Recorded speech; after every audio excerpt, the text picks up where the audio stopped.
July 22, 1942. The desert of Libya burned white beneath a sky without mercy. Heat shimmered off the dunes like molten glass. There was no wind, no movement, only the slow hum of an engine pushing against the silence. A solitary truck crawled across the wasteland, its tires sinking deep into soft sand. The vehicle bore German markings, faded swastikas on the doors, dust covering the insignia of the Afrika Korps.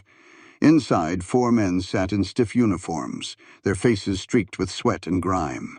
To any patrol that might appear over the horizon, they were German soldiers on a routine supply run. But they weren't. They were Jews from Palestine, agents of the British Army's most secret unit, the Special Interrogation Group, or SIG. Their mission: infiltrate Axis lines, reach Tobruk, and sabotage German supply routes before Rommel's next offensive. Everything, their uniforms, their papers, even the songs they hummed, was a lie. The man driving, Sergeant Yakov Gerfinkel, squinted into the glare. His hands were steady on the wheel, but his heart hammered beneath his borrowed tunic. In the back sat Captain Herbert Yiftach Blowitz, a German-born Jew whose accent was flawless, his manner chillingly convincing. To survive, he had learned to wear his enemy's voice. For days they had crossed this emptiness, following faint compass bearings by starlight, sleeping in the shadow of their truck, speaking only in German. The desert was their ally and their executioner, protecting them from discovery, threatening to kill them all the same. Then, at noon, the stillness broke. A speck appeared on the horizon. A German patrol truck, smaller, faster, approaching from the west. Dust rose behind it like smoke. The SIG team froze. Blowitz checked his revolver but didn't reach for it. Fighting was suicide. They had to perform. "Remember," he whispered in perfect German, "we are them." The two vehicles met in a cloud of sand. German soldiers shouted greetings, suspicious but friendly. The SIG men saluted, exchanged fake orders, and handed over counterfeit papers stamped with stolen seals. Every gesture had been rehearsed 100 times. The patrol's officer frowned, then laughed. "Gut Fahrt," he said, "safe travels," before turning his truck around. As the dust settled, Gerfinkel exhaled shakily. They were alive, barely. The desert had swallowed their fear as quickly as it had risen. By sunset, the horizon was nothing but red fire and shadow. The truck rolled onward, engine rattling, water nearly gone. Blowitz sat beside the driver, a map spread across his knees. "Another 60 kilometers," he murmured. Then Tobruk. But fate was already shifting in the sand. Somewhere behind them, the same German officer from the patrol was rechecking the documents. Something, a smudge, a signature, didn't fit. His radio crackled. Voices barked coordinates. By dawn, Axis patrols were sweeping the area, looking for the imposters. But the SIG's tracks were already half buried by wind. The desert erased evidence faster than men could find it. That was the paradox of their mission. To vanish was to succeed. No one would see them again for weeks. Some would never return at all. Yet the intelligence they carried, the stolen codes, the intercepted orders, would help shape the coming Allied assault. As the sun rose over the Libyan dunes, their truck became a dot on the horizon. Then a mirage, then nothing. They had crossed into history's blind spot, where identity dissolved and survival depended on silence. The summer of 1942 was the darkest season the Middle East had ever known. Across the burning plains of North Africa, war had become geography itself, a tide of tanks, bombers, and supply convoys crawling between the blue of the Mediterranean and the gold of the Sahara. The British Eighth Army was battered, retreating eastward. The German Afrika Korps under Field Marshal Erwin Rommel seemed unstoppable. Every mile lost brought the front closer to the Suez Canal, to the Nile, to Palestine. And in the towns and kibbutzim of the Yishuv, the Jewish community watched in silence as the map closed around them. The news from Europe was already unbearable. Whispers of deportations, of work camps, that no one ever left. Now, with Rommel's advance, the catastrophe seemed ready to repeat itself in the last place where they still had hope. British generals called it the Panic of the Levant. But for the Jews of Palestine, it was more than panic. It was memory repeating. If the Germans broke through Egypt, there would be no escape, no sanctuary, no future. And so, within that fear, a strange determination took root. If the war came to them, they would not wait for rescue. They would fight. In Haifa and Tel Aviv, posters still promised enlistment in the British Army. Thousands joined, drivers, medics, mechanics. Others volunteered for the intelligence units, offering the one thing London could not manufacture: language. Many were immigrants from Germany or Austria. They spoke the enemy's tongue better than the enemy himself. They understood the psychology, the rhythm, the arrogance. Among these men and women, British intelligence officers saw an opportunity, a weapon sharper than any rifle: identity. Out of this idea was born a unit unlike any other, the Special Interrogation Group, the SIG. Officially, they were translators and interrogators trained to extract information from captured Germans. Unofficially, they were something far more dangerous: infiltrators. Men who would slip behind enemy lines in disguise, sabotage supply routes, and bring back intelligence no spy could gather. Their commander, Captain Herbert Yiftach Blowitz, was a Jewish immigrant from Berlin. He knew that his accent, his posture, even the way he held a cigarette could decide life or death. He handpicked his men, German-born Jews from Palestine, many of them refugees who had lost families in Europe. To them, the mission was personal. They weren't fighting for medals or promotion. They were fighting to exist. In secret camps across the Egyptian desert, they trained under the British SAS. They learned to drive captured German trucks, to load MG-34 machine guns, to use Wehrmacht codes and hand signals. They memorized the chain of command down to the regimental slang. The deception had to be absolute. At night, in tents lit by oil lamps, they practiced conversation, jokes, insults, even the songs played on Axis radio. Their instructors warned them, "If you hesitate, you die." Far away in Cairo, British intelligence had already drafted a daring plan. Operation Agreement, a coordinated Allied strike on Tobruk, Libya, meant to cripple Rommel's supply lines and relieve pressure on the front. The SIG would play a critical role. They would infiltrate Tobruk days before the main attack, disguised as German military police, paving the way for the British commandos. It was a plan built on audacity and faith in men whose very existence was contradiction. Jews in Nazi uniforms speaking perfect German trusted with the task of deceiving the deceivers. But for the men of the SIG, there was no irony, only necessity. They had fled one empire that sought their extinction. Now they wore its symbols to help destroy it. As Rommel's panzers pushed closer to El Alamein, the Yishuv prepared for the unthinkable, the possibility of extermination. Yet in the shadows of Cairo's intelligence offices, another possibility was being written: resistance, born not of armies, but of individuals willing to vanish into the desert to change the course of a war. In the heat of that summer, under skies where vultures circled and engines screamed, the Jews of Palestine were no longer just witnesses. They had entered history's most dangerous stage, as actors wearing the mask of their enemy. The order came sealed in wax, marked "Most Secret" in red. It was delivered to the SIG encampment near Cairo at dusk, when the desert light turned the sand to bronze. Captain Herbert Yiftach Blowitz broke the seal in silence. Around him, the men of the Special Interrogation Group waited, 19 in total, each one wearing the uniform of the enemy folded neatly beside him. The document was brief and merciless. Proceed with infiltration into Tobruk. Objective: sabotage. Axis fuel depots and intercept supply convoys. Disguises German military police. Departure: 72 hours. No applause, no speeches. only the sound of the wind through the tents. Operation Agreement had been in planning for months. The British intended to cripple Rommel's logistics by striking from land and sea, a coordinated attack meant to turn the tide of the Desert War. For it to succeed, the SIG had to clear the way. Their mission was to slip behind German lines, capture a key checkpoint on the Tobruk road, and signal the advancing Allied forces with flares.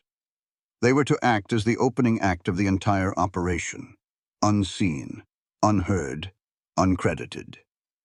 For Blowitz, it was more than a military task. It was a paradox, German-born Jews fighting in Nazi uniforms for a British Empire that would not yet call them citizens.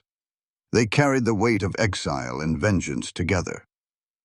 That night, he gathered his men under the canvas roof of the mess tent. The oil lamps flickered against their faces, young, sunburned, too alert for their years. He read the order aloud once, then looked at them. "This is what we were made for," he said quietly. "We fight as ghosts. No name, no flag, no proof. If we die, the desert will keep our secret." Among the listeners was Sergeant Yakov Gurfinkel, 24, wiry and calm. Beside him, Elias Baum from Vienna, who still carried his father's watch from before the Anschluss. Morris Bernstein, who had escaped Dachau by bribing a guard. They had all fled Europe's darkness to build a life in Palestine. Now they would return to that darkness, wearing the face of those who once hunted them. The next days moved with mechanical rhythm. Equipment was issued. Mauser pistols, German rifles, captured vehicles repainted in Afrika Korps colors. The unit's mechanics re-stenciled insignias down to the smallest scratch. Each soldier memorized a fake identity, rank, birthplace, regiment. They studied lists of German slang, Wehrmacht radio codes, and marching songs. Their disguises had to be flawless. A single misplaced word could end them all. British officers briefed them in the command tent. The intelligence was limited. German patrols north of Tobruk were light. The Italians guarded the fuel depots. The main danger, they were told, would come from recognition. Too much confidence could kill as quickly as fear. Before dawn on July 20th, Blowitz met privately with British Major Fitzroy, the operation liaison. The major looked uneasy. "If anything goes wrong, Captain, extraction will be impossible. You understand that?" "I do," Blowitz replied. "We've already vanished." That evening, the men burned their personal letters, every scrap of handwriting that could betray them if captured. Their names ceased to exist. From this point on, they would be known only by the ranks sewn onto their stolen uniforms. In the desert outside the camp, they practiced driving in formation, trucks moving silently over dunes, stopping at the flash of a hand signal. Their radios crackled with German commands spoken in accents flawless enough to fool even their instructors. One soldier began to hum an old Wehrmacht marching tune. The others joined in. The irony was unbearable, and yet they sang. On the final night before departure, Blowitz wrote a single line in his field notebook. "We enter Tobruk as shadows wearing borrowed faces." By the next morning, the camp was empty. Tents struck, fires buried, tracks erased by wind. To the British headquarters in Cairo, the SIG simply ceased to exist. Their names were crossed from the roster, their mission recorded under a single line: Operatives in motion, desert infiltration. In the sands between life and legend, 19 men began their last rehearsal, to outwit the empire that had tried to erase them by becoming it. The desert, by day, is merciless. By night, it becomes a stage. For the men of the Special Interrogation Group, every step, every breath, every glance had to serve the illusion. Their survival depended on convincing the most disciplined army in the world that they belonged to it. They trained on the edge of the Egyptian frontier, miles from any map's markings. Their camp was little more than a ring of tents and the scattered bones of old vehicles. British officers rarely visited. The fewer who knew, the safer the secret. The SIG trained in darkness, lit only by the glow of lanterns and the sparks of cigarette ends. Their German uniforms, real, captured from prisoners, were washed, pressed, and rebadged. The mechanics applied layer after layer of desert dust to the fabric until the scent of British soap disappeared. Buttons were replaced with German issue.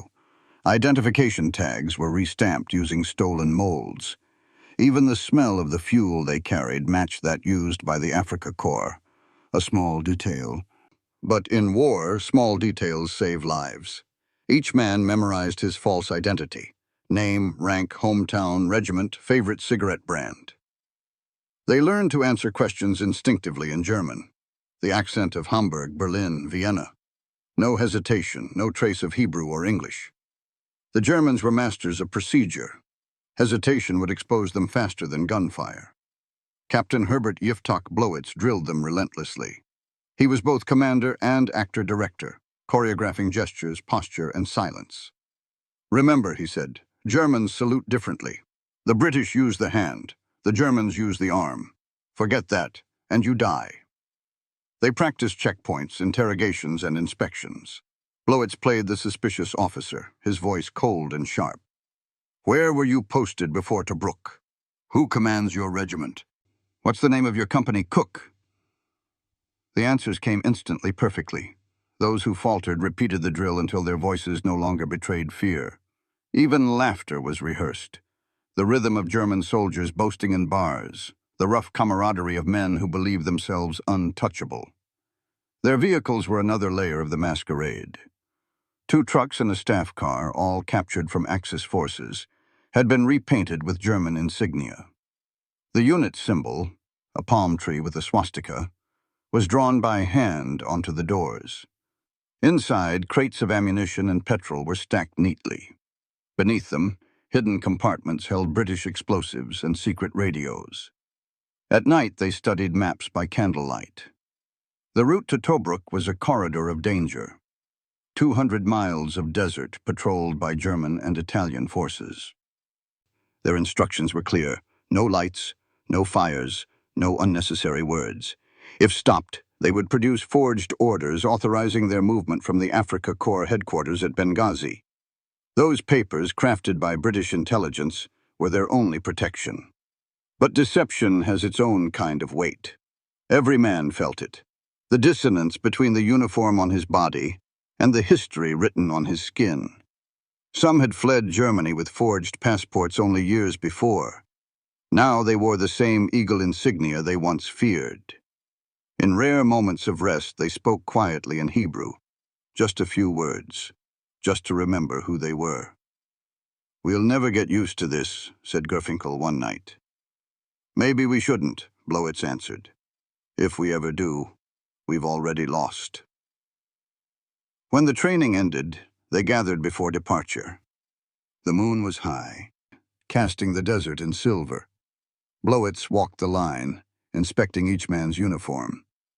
"You look like them," he said finally. "Now think like them, until the job is done." One by one, the men climbed into their trucks. Engines started with muted growls. The desert wind lifted a thin veil of sand that swirled around them like smoke.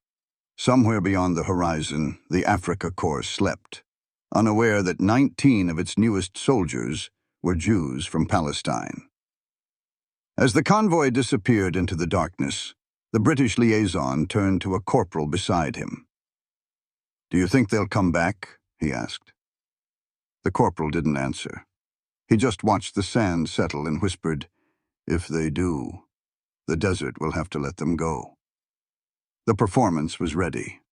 The stage. The endless Libyan night. The audience. An empire that believed it could never be deceived. Night swallowed the horizon whole. The stars were sharp enough to cut. The convoy moved without headlights, guided only by compass, instinct, and the faint outline of dunes against the sky. 3 trucks, disguised as Afrika Korps supply vehicles, rolled through the desert like ghosts made of steel.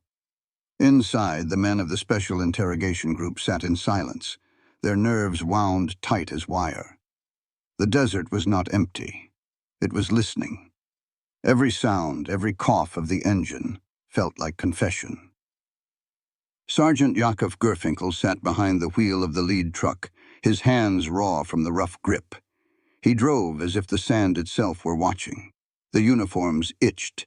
The insignia on their sleeves glowed faintly under the moonlight. Every patch, every symbol, was a reminder of the disguise they carried like a second skin. One misplaced salute, one wrong inflection of a German word, and they would die wearing the enemy's flag.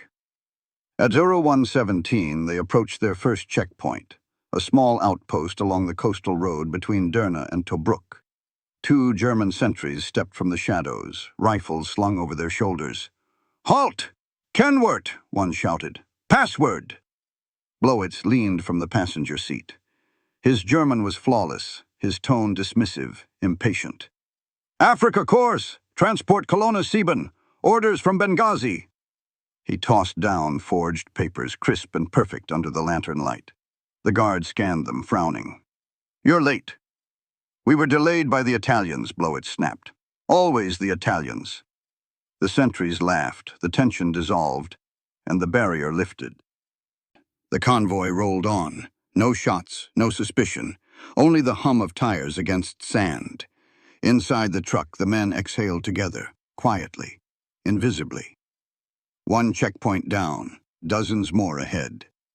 By dawn, the horizon began to pale. The first light revealed the shattered bones of the desert war.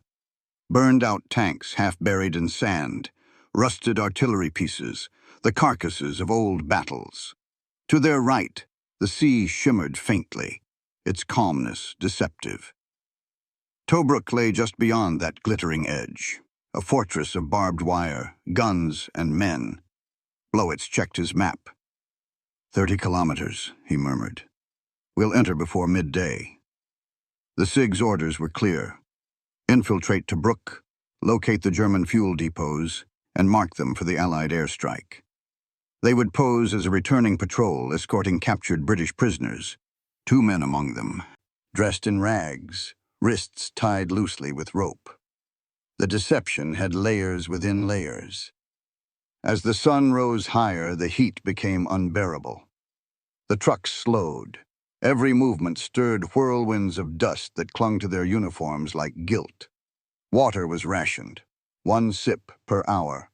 Sweat turned to salt on their lips. At 09:00, the second checkpoint appeared, larger, busier. German armored vehicles parked nearby, officers moving briskly, shouting orders. The air smelled of fuel and sweat and command. This was no simple post. This was the outer edge of Tobruk's defensive ring. Blowitz stepped down from the truck, papers in hand. His salute was crisp. "Hauptmann Karl Müller, Transport Colonna 7, reporting from Derna." The officer eyed him carefully, scanning his face for familiarity. "Your orders?" Blowitz handed them over. The officer read, frowned, then smiled. "Long drive, eh, Hauptmann?" "Too long," Blowitz replied dryly. "Rommel keeps moving faster than our tires." The officer laughed. "Go on, Müller. Tobruk needs that petrol." As they rolled through, Gurfinkel dared to glance sideways. German soldiers were everywhere, repairing vehicles, eating breakfast, cleaning weapons. None looked twice at them. The disguise held. But beneath the success, unease grew. They were inside the lion's den now, surrounded by thousands of enemies, cut off from all communication. Their radios were silent. The British commandos were still days away. That night, they camped on the outskirts of Tobruk, within sight of the city's flickering lights. The sea breeze carried faint echoes of gunfire and laughter from German camps. Gurfinkel sat beside the truck, looking east. The dunes shimmered silver under the moon. "Tomorrow," he whispered, "we become ghosts." Blowitz said nothing. He simply watched the horizon where the desert met the sea and thought of how thin the line was between disguise and death. They had made it in. Now came the part the desert would remember, when 19 shadows tried to change the course of a war. The morning of August 13th arrived without warning. A stillness so complete that even the gulls above Tobruk seemed afraid to cry. The sun rose red, bleeding through the haze. From the ridge above the harbor, the men of the Special Interrogation Group watched the German fortress awaken. Trucks moving like ants, guards changing posts, smoke rising from kitchen fires. The illusion was holding. For now. Their disguises had carried them this far. Inside Tobruk's perimeter, the SIG appeared indistinguishable from the enemy. They parked their trucks beside a supply depot, saluted passing officers, and spoke fluent German without a tremor. To every eye around them, they were Afrika Korps, tired, dusty, and loyal. But deception, no matter how perfect, has a heartbeat, and it can be heard by those who listen long enough. By noon, the men began their work. Under the pretense of unloading fuel drums, they planted explosives beneath the stacks of petrol. Detonation cords were hidden inside spare tires, fuses wrapped in ration paper. Every move was practiced, every risk anticipated. Captain Herbert Yiftash Blowitz checked his watch. The Allied assault was due to begin within hours. British commandos advancing from the coast, RAF bombers from the west. When the air raid started, the SIG would trigger their charges and disappear into the desert. But the desert, like war, obeys no timetable. At 15:17, as they prepared to leave the depot, a German patrol truck screeched to a halt beside them. A young officer jumped out, his face familiar. Blowitz froze. It was Lieutenant Franz Roeder, the same man who had been captured weeks earlier by British forces near El Alamein, and interrogated by the SIG. He had seen their faces. Roeder's eyes narrowed. For a second, recognition flickered. Faint, uncertain, then sharpened into horror. Dich kenne ich. I know you. There was no time to think. The deception shattered in an instant. Blowitz drew his pistol and fired first. The German officer fell. Shouts erupted across the depot. Machine guns opened up. Chaos consumed the air. "Move!" Blowitz roared. The men scrambled into their trucks, bullets tearing through canvas and fuel drums. Flames burst from the petrol stacks. Their own explosives ignited prematurely. The depot became an inferno. Black smoke climbed into the sky like a signal of betrayal.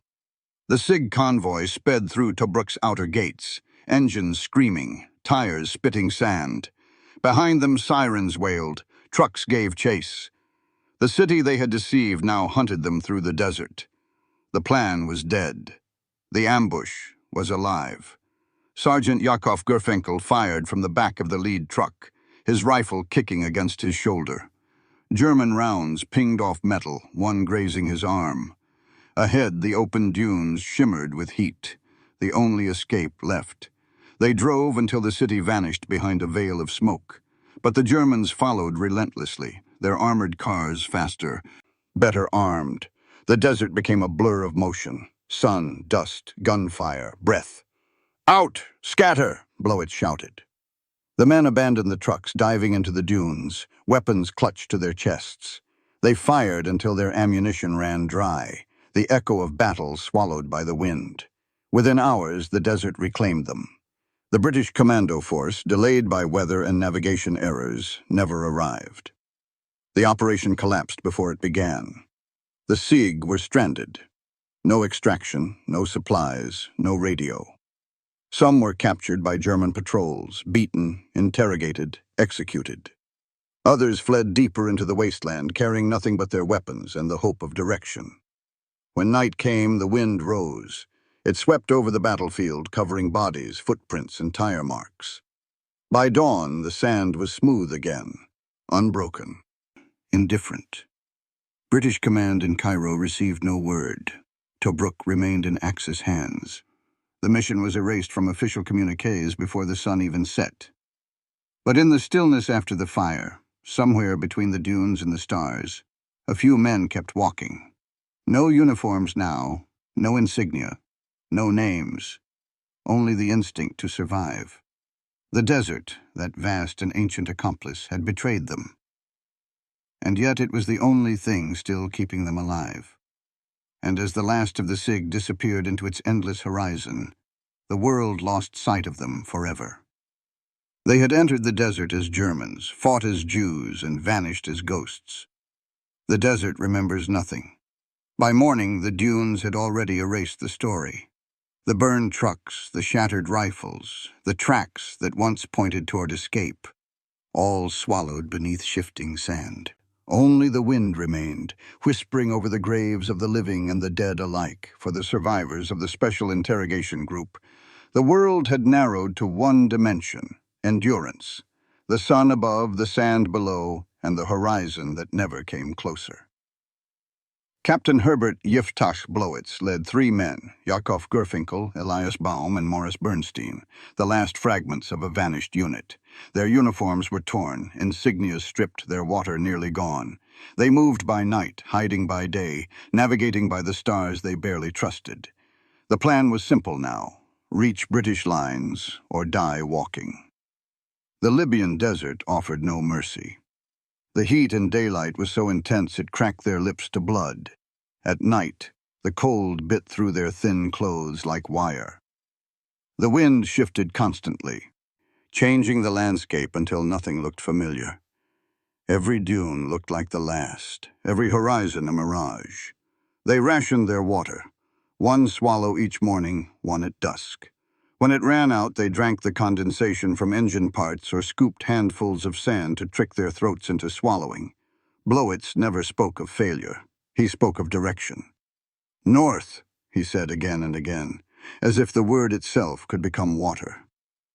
On the 3rd day, they found the wreck of a downed Italian aircraft half buried in sand. Inside were 2 canteens and a flare pistol. The discovery felt like a miracle, though none of them dared say the word. They took the water, left the rest, and kept walking. By the 5th day, Elias Baum collapsed. His skin was gray, his pulse faint. He tried to stand but fell back to his knees, laughing dryly.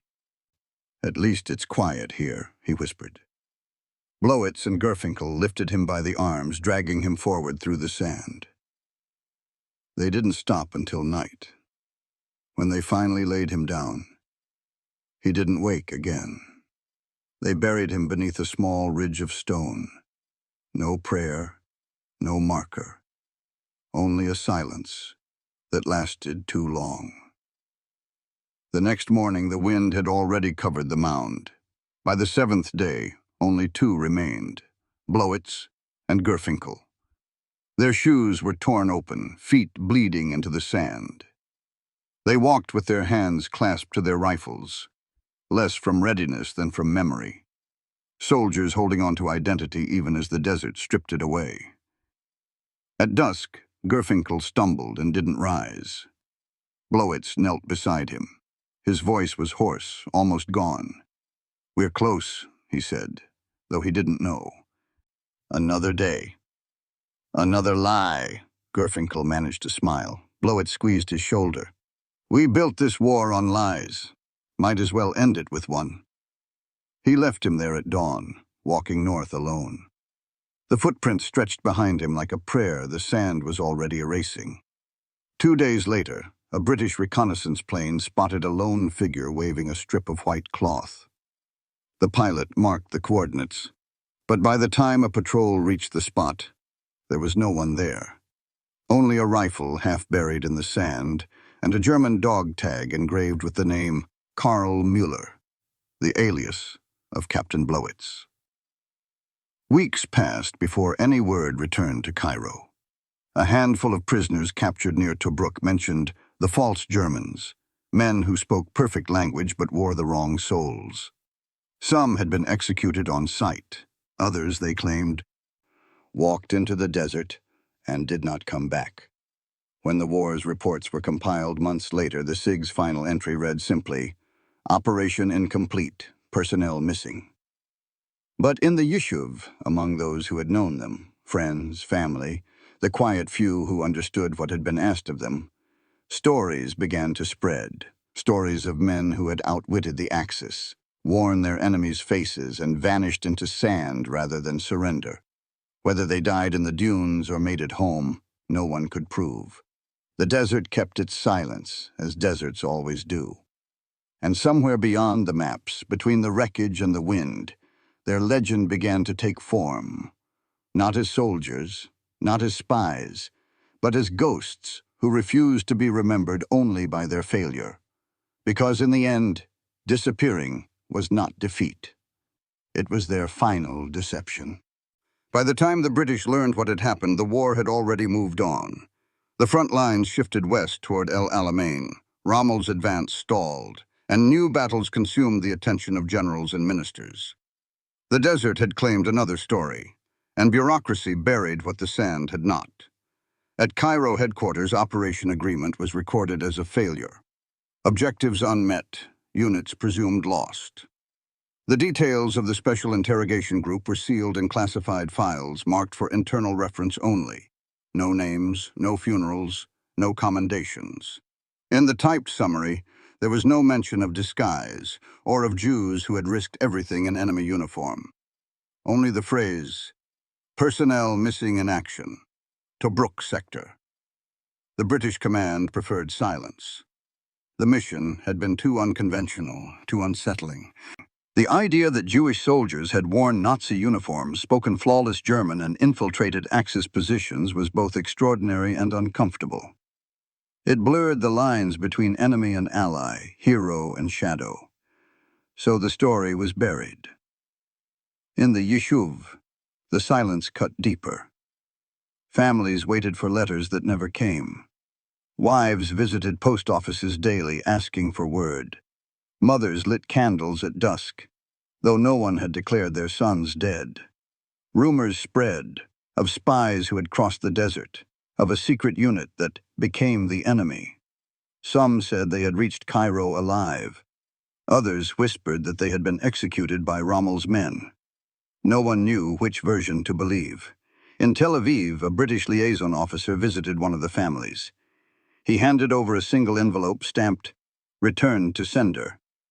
Inside was a letter written weeks before the mission. Brief, restrained, signed with the Hebrew initials YB. It said only, "Do not worry. If I am silent, it means I am still working." The family framed it because it was the only proof he had ever existed. Meanwhile, among the British Intelligence Corps, the surviving documents were quietly studied, then filed away in a locked archive. The few officers who had known the men of the SIG spoke of them rarely, and when they did, it was in fragments, admiration mixed with unease. They were brilliant, one recalled years later, but too brave for their own safety. They played a part no one else could, and no one wanted to admit it was necessary. Back in Palestine, whispers of the SIG circulated among Haganah officers. To them, these lost soldiers became more than myth. They were symbols of what was possible. Proof that Jews could not only endure the war, but outthink it. In hidden classrooms and underground bunkers, their tactics were quietly studied: infiltration, deception, adaptation. The blueprints of future intelligence work were already taking shape, but for the public there was only silence. No headlines, no recognition. Only a handful of graves in foreign soil, some marked "Unknown British Soldier," others never found. It was not until after the war that the truth began to surface. A few testimonies from captured German officers, a report found in a forgotten file, a mention in an intelligence memo. Unit composed of Jewish volunteers from Palestine, operating under German disguise. By then, most of the world had moved on. Europe lay in ruins. Israel was still unborn, and the men who had vanished into the desert were already fading into legend. The silence became their monument. Decades later, when researchers opened those sealed British archives, they found photographs. 19 faces in borrowed uniforms, smiling faintly at the camera. Behind them, the desert stretched infinite and bright. No one wrote their names on the back. No one needed to, because their anonymity was the point. Their disappearance was not accident but design. To fight as ghosts meant to be forgotten by history, and remembered by those who understood that sometimes the greatest victories must be hidden from the world. In the war's ledger, their story ended with a line of ink. But in the lineage of Israeli intelligence, it began a new chapter, one written not in orders or reports, but in silence itself. When the war ended in 1945, the world celebrated victory. But for the men and families tied to the Special Interrogation Group, there was no clear ending, only the heavy quiet that follows a vanishing act. The British archives remained sealed. The medals were awarded to others, and the names of the SIG operatives drifted between rumor and erasure, like the dunes that had hidden their last footprints. A few survived. Their return was as quiet as their disappearance. They came back to Palestine thin, sun-scorched, carrying eyes that no longer reflected light. None wore their uniforms, none spoke of Tobruk. They rejoined life as if nothing had happened, working in workshops, farms, and factories that would one day become part of a new country. When asked where they'd been, they said only, "In the desert." Among them was Morris Bernstein, who had escaped capture by crawling through the dunes for 4 nights until a Bedouin patrol found him half-conscious. The Bedouins gave him water, hid him from German scouts, and led him to British lines. His debriefing lasted 6 hours. His silence lasted a lifetime. In Cairo, Captain Herbert Yiftash Blowitz was listed officially as missing, presumed killed. His name appeared once in a footnote of an internal British report. Outstanding linguist and officer, presumed lost during Operation Agreement. But among those who had trained under him, his legend grew. They spoke of a man who could mimic any German officer, who used humor as armor, and who believed that intelligence was the art of surviving your own lies. The British moved on quickly. The war had shifted to Europe, then to peace treaties, then to empire and retreat. Tobruk was a failure better forgotten, one of many buried under bureaucracy. Files stamped secret were locked away, gathering dust in London basements. But in Palestine, the memory survived in smaller, quieter ways. The Haganah, the underground Jewish defense organization, had begun to build its own intelligence wing. Some of its earliest recruits had heard whispers of the SIG, of Jews who had dressed as Nazis, fooled the Afrika Korps, and nearly turned the war in the desert. They studied that story like scripture. From it came a doctrine that would shape generations. When you cannot match your enemy's power, match his imagination. Many of the SIG survivors joined these new networks. Their experience, infiltration, language mimicry, coded deception, became the foundation for what would later evolve into Shai, the Haganah's intelligence branch, and eventually Mossad. They never boasted of their past, but their methods carried the DNA of that vanished unit. Still, for the public, the SIG remained invisible. Their story existed in fragments. A rumor among British veterans, a line in a Yishuv newspaper, an anecdote in the cafes of Tel Aviv told by men who had heard it secondhand. In time, even those fragments faded. When Israel declared independence in 1948, many of the same men who had once fought in stolen German uniforms now wore the new blue and white insignia of the IDF. They built an air force from scrapyard planes, a navy from rusted ships, an intelligence service from whispers. But none forgot what had happened in the Libyan desert, the mission that had taught them what deception truly meant, and how heavy its price could be. After the war, the British declassified some records. A few pages, little more than numbers and coordinates. One memo, dated 1943, contained a single sentence. SIG operatives performed with exceptional courage under impossible circumstances. No medals were issued, no monuments built. Only those who understood silence knew what that sentence truly meant. Years later, when historians began to trace the roots of Israeli intelligence, they found a gap between fact and legend. And in that gap stood the ghosts of the SIG. Men who had disappeared so completely that even their success had to be rediscovered. Their contribution was not measured in battles won, but in the doctrine they left behind. That deception is not cowardice, that silence can be strength, and that sometimes survival itself is the mission. By then, most of them were gone. The desert had claimed its due. But in the memory of the few who knew, They were not forgotten.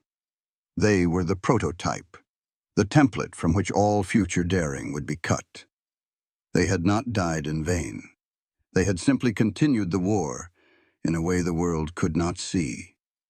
Decades passed before the truth surfaced again. When the British National Archives quietly released a batch of declassified files in the 1970s, researchers leafing through brittle folders found a name they had never heard: Special Interrogation Group. The documents were thin, the language restrained. But between the lines, a story took shape.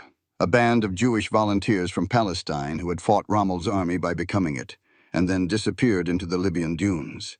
It seemed impossible. Yet in the desert, impossibility was the only constant. Journalists came to the Negev to find the survivors. A few were still alive, old now, their memories half sand, half shadow. They spoke quietly, reluctantly. One man, perhaps Morris Bernstein, told them, "We didn't vanish. We just walked too far for history to follow." Then he smiled and refused to say more. In museums and archives, fragments began to appear.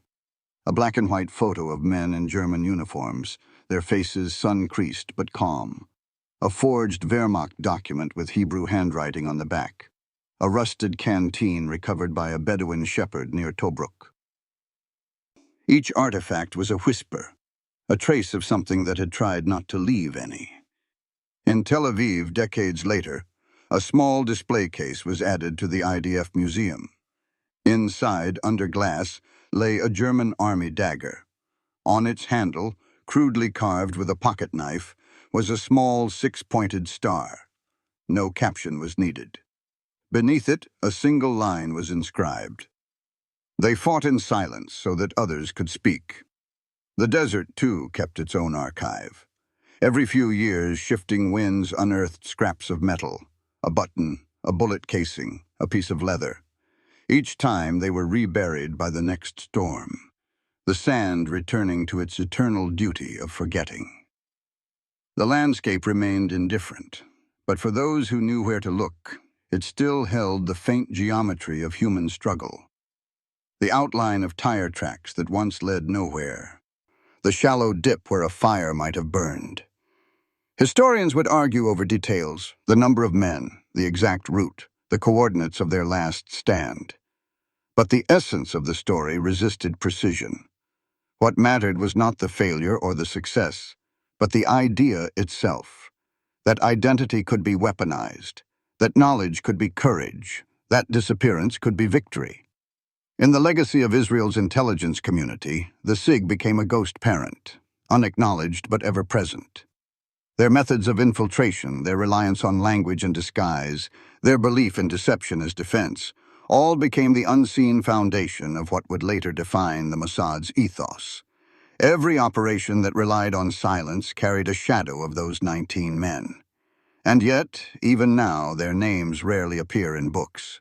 Perhaps that is fitting. They lived as phantoms, and history, in its own strange justice, kept them that way. The desert did not betray them. It protected them, preserving their story in the only form it could: rumor, myth, wind. In the Libyan dawn, the sand still glows the same shade of gold it did that July morning. Somewhere beneath it lies the outline of a rusted truck, the echo of a language spoken to fool the enemy, the memory of men who learned that silence is its own kind of defiance. They carried no flag, no country's emblem, no anthem to return to.